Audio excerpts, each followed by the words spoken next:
Hello everyone, welcome back to the channel. I am Shivam Chaurasia, your friendly neighborhood chartered accountant, and in this video we're gonna talk IBS strategy. So IBS, one of the most unpredictable papers of the CA curriculum, and also being relatively new to the curriculum, a lot of students struggle a lot with the strategy parts of the subject. So I thought, what better time to upload an IBS strategy video than now? In my IBS attempt, which was the Jan 26 attempt, known to be one of the most brutal IBS attempts till date, I had scored a total of 68 marks.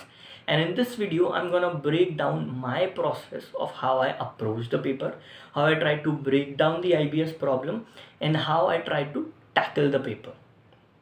I've tried to systematize my process for this video. I've divided it into distinct steps so that it's more structural to understand, easy to remember, and easy to apply. The strategy is also pretty crisp. It does not take a lot of time. So even if any May 26 attempt people are watching this video definitely help you.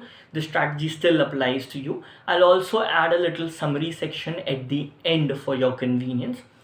Next, the strategy is also pretty flexible, so you can either use this strategy as it is for your preparation, or you could make necessary amendments in the strategy as per your requirements. So let's begin with the video.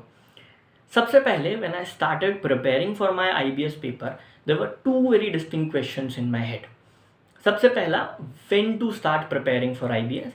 दूसरा, how to prepare for IBS, which I think are very intuitive question. Whenever you prepare, whenever you start thinking of IBS preparation, I think these two questions would come to your mind सबसे पहले. कब चालू करना है और क्या पढ़ना है और कैसे पढ़ना है. So the answer to the first question is intuitive, pretty natural. कब पढ़ना है. IBS में बाकी 5 सब्जेक्ट्स के भी पोर्शंस आ रहे हैं. IBS is pretty much an amalgamation of your entire CA final curriculum. तो आई रिकमेंड IBS पढ़ना तब स्टार्ट करें जब बाकी ये 5 सब्जेक्ट्स पढ़ लिए हैं. You have a pretty reasonable grip over the 5 subject के टॉपिक. यू नो कौन सा टॉपिक कहाँ है, किस चीज़ का मतलब क्या है. Please don't wait to be a master at the other 5 subjects in order to start your IBS. बहुत लेट हो जाएगा. Once you have a reasonable understanding of your 5 subjects, आप IBS की प्रिपरेशन आराम से स्टार्ट कर सकते हैं. The next problem that I faced was how to prepare for IBS, which is where a lot of students struggle.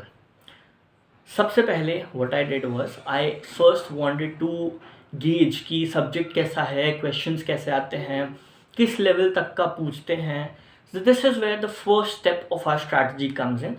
सबसे पहले तो I went to YouTube and I started watching a lot of mock case study solving videos. You'll find a lot of these videos on YouTube जहाँ लोग आपके साथ बैठते हैं, IBS के कुछ questions या कुछ mock case studies IBS के स्टाइल में लेते हैं.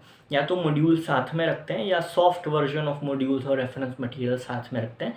And they solve the questions with you.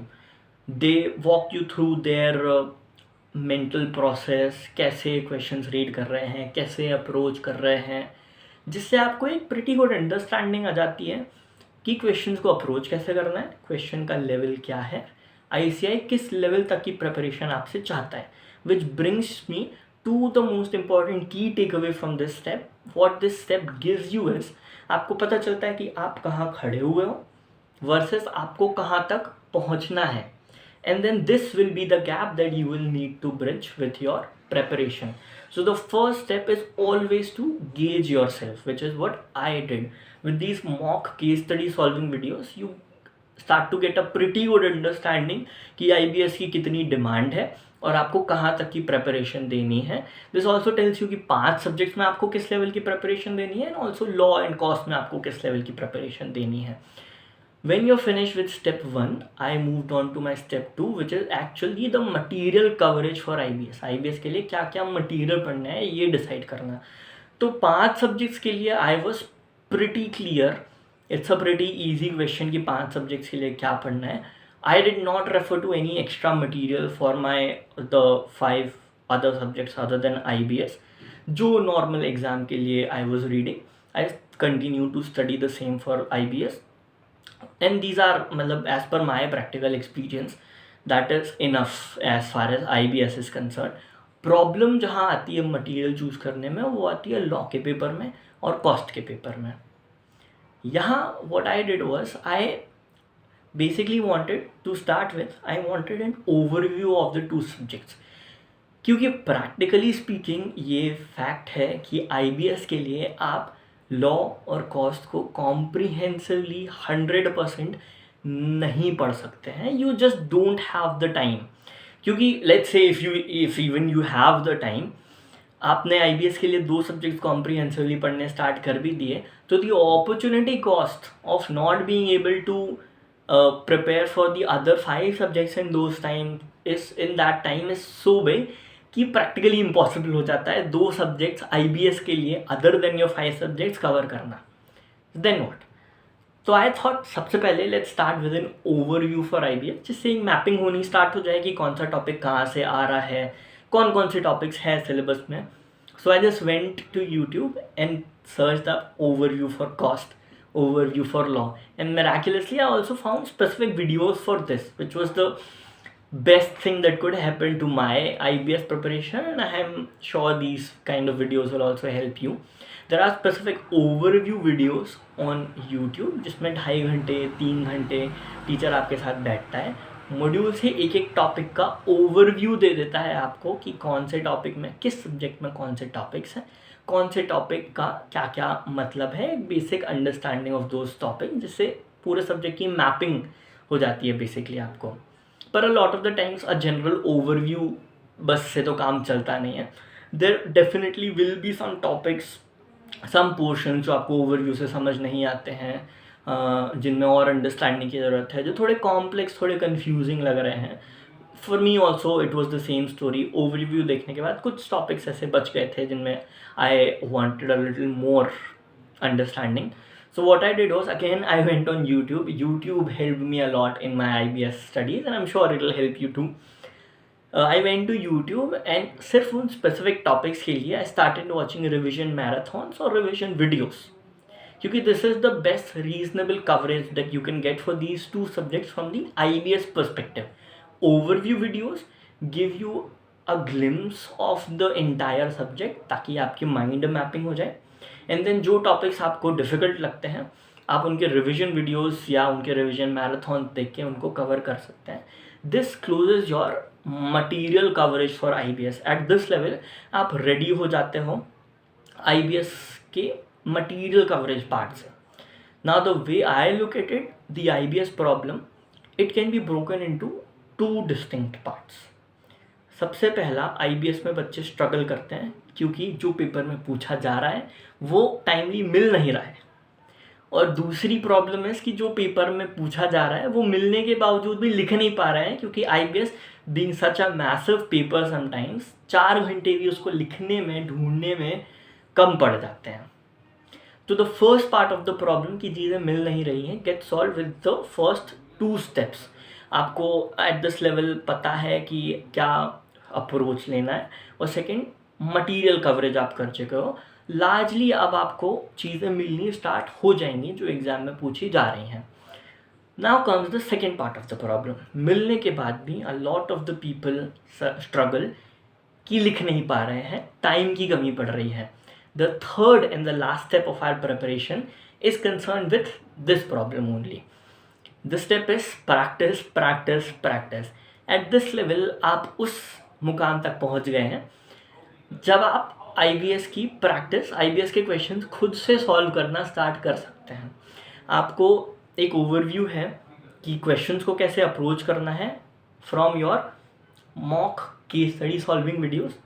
And second, अब आपने इनफ मटेरियल भी कवर कर लिया है ताकि आपको चीज़ें मिलनी चालू हो गई हैं. अब टाइमिंग का गेम है.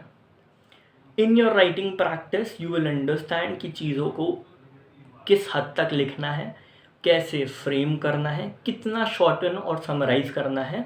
Always time yourself when you are in this step. लगभग 50-55 मिनट के आसपास आप एक केस स्टडी के लिए ले सकते हैं. ऑल्दो 4 घंटे में 4 केस स्टडीज़ करनी होती हैं. द एवरेज मेथड 1 आवर पर केस स्टडी. पर फिर भी 50 मिनट 55 मिनट में अगर आपकी केस स्टडी होती है तो you will be left with a pretty comfortable wiggle room, ताकि आप पेपर में टाइम क्रंच से बच सको। इतने टाइम में अगर आपकी केस स्टडी सॉल्व हो रही है तो it's pretty good, and I am emphasising this point very much. Writing practice is super important for your IBS journey. I have said this before and I will say this again. किसी और paper के लिए writing practice करो ना करो, IBS के लिए ज़रूर करनी है। Writing practice is the only thing जो IBS में आपकी नैया पार कराएगी। So with this, we are finished with all the strategic aspects, how to start, what material to cover, and how to tackle the timing. Now let's have a little summary for the May 26 people, and also to ताकि सारा topic हम बांध सकें systematically, आपके दिमाग में ये strategy और सारे स्टेप्स बैठ जाएं। First step, go to YouTube, find mock case study solving videos, जिससे आपको दो चीज़ें पता चलती हैं। एक, क्वेश्चंस किस लेवल के आ रहे हैं, उन्हें सॉल्व करने के लिए मेंटल स्टेप्स कौन से लेने हैं। सेकंड, आप कहाँ खड़े हैं, कहाँ तक पहुँचना है, जिससे आपको पता चल जाए कि कितना गैप आपको अपनी मटेरियल प्रिपरेशन से कवर करना है। Second step, material preparation. 5 subject के लिए कुछ भी एक्स्ट्रा कवर करने की ज़रूरत नहीं है। वट एवर मटीरियल जो रेफरिंग मॉड्यूल से पढ़ रहे हैं तो मॉड्यूल, फैकल्टी बुक से पढ़ रहे हैं तो faculty books, that will be enough. Law और कॉस्टिंग के लिए I will recommend starting with an overview video, और फिर उसके बाद जो गैप्स रह जाते हैं, जो कॉम्प्लेक्स कंफ्यूजिंग टॉपिक्स हैं, उनके रिविजन वीडियो से रिविजन मैराथन देख लेना। Third step, practice practice practice. IBS में जितनी प्रैक्टिस करेंगे उतनी ज़्यादा टाइमिंग आपकी बैठेगी, उतना अच्छे से आप फाइनली एग्ज़ाम दे पाएंगे। So this was the entire video process. I hope you like it. I hope this helps in your IBS journey too. And I hope everyone has the best attempt of their life, whichever attempt you're gonna sit for. All the best for all of your exams. I hope you liked the video. I hope you found the content knowledgeable. Thanks for watching me. Happy to be here.